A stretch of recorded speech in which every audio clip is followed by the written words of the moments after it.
So this week, Governor Murphy had made the awesome announcement everyone's been waiting for, is that the parks are reopening, but it's also based on county discretion. And with me today, I have Aaron Watson, who's the executive director for the Mercer County Park Commission, and he's going to enlighten us on what's going on with the Mercer County Parks. Welcome to the show, Aaron. Oh, thank you for having me, April. But before we get into this exciting news, because it's supposed to be a glorious weekend and everybody does need a little bit of fresh air and sunshine. We've had enough rain. We're done.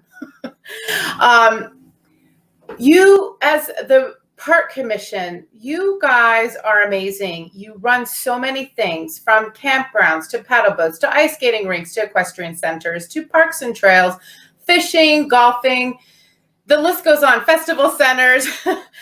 It's amazing what you do. Tennis courts. I mean, people don't realize what you do. And I thought, since everybody's waiting to hear the good news, this would be a great opportunity to talk about some of the things that you guys do, but also what you've been doing in the past couple of months, because I know like How a Living Center has been donating food.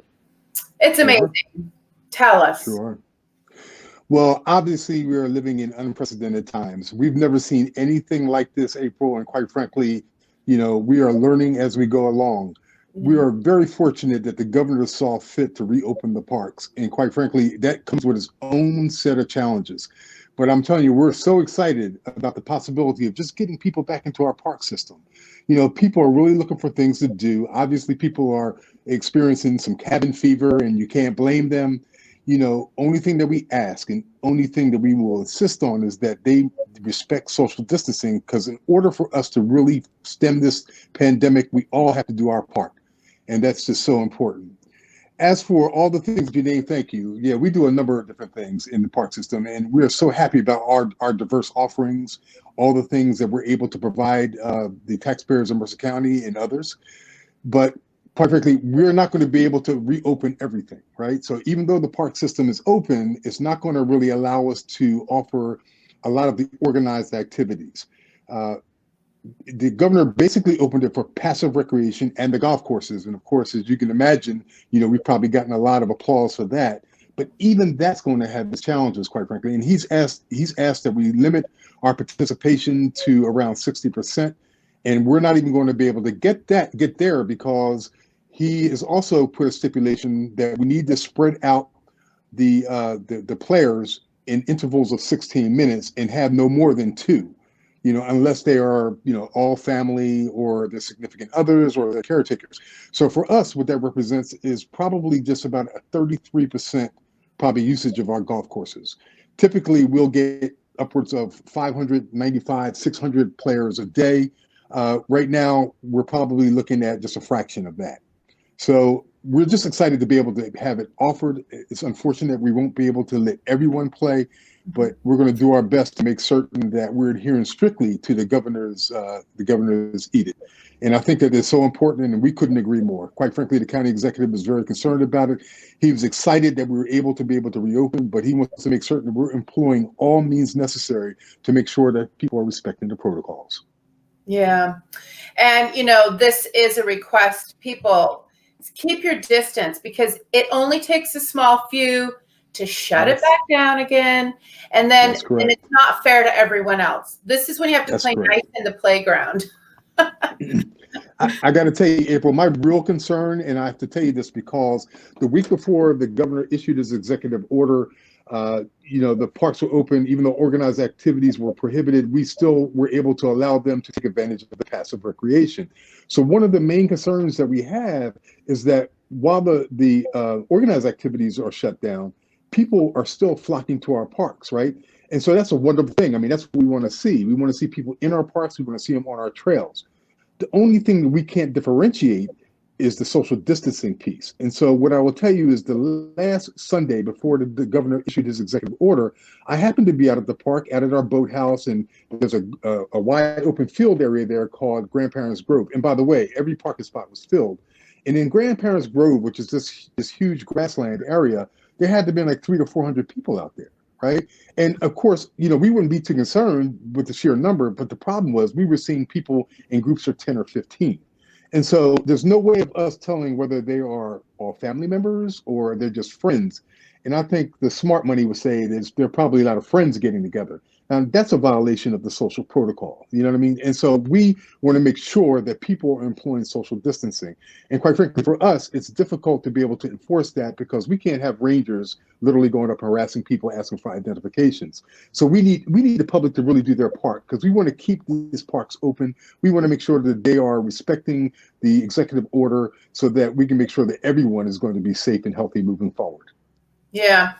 No, and this is serious because we've gone without the park. Absolutely. We got in trouble.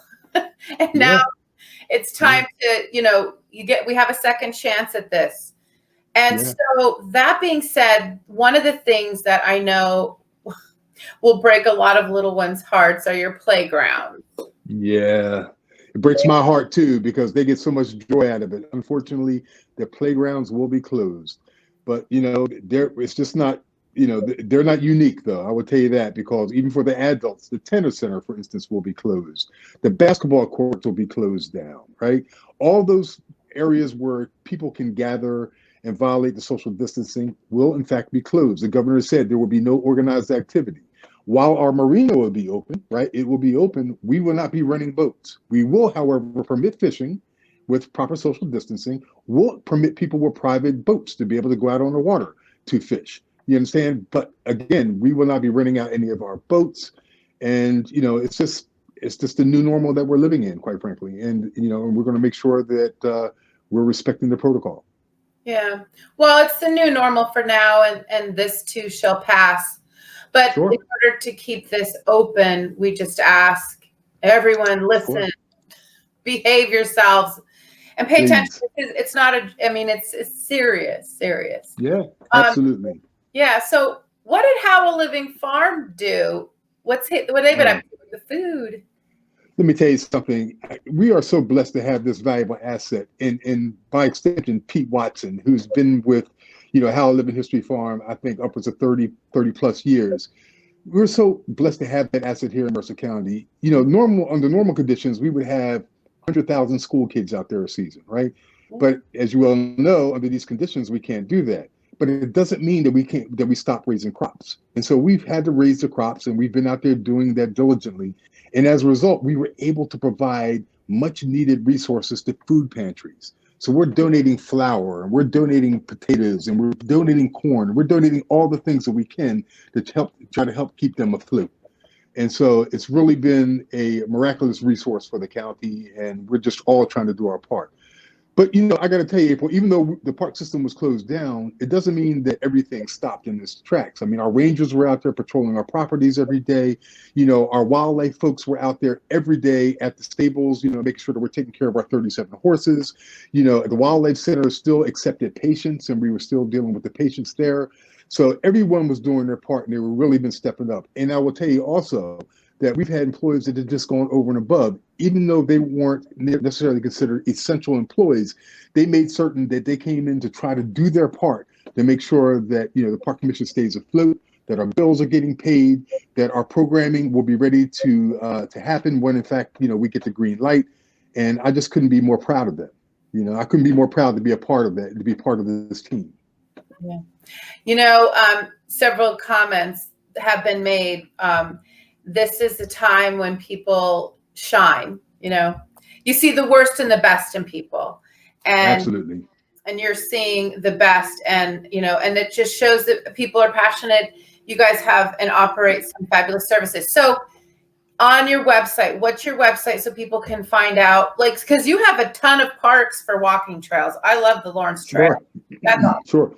Sure. But you can go right on our main website, www.mercercountyparks.com. I mean, you can go on our main website, and if it's not .com, it's .org. Forgive me for not even knowing.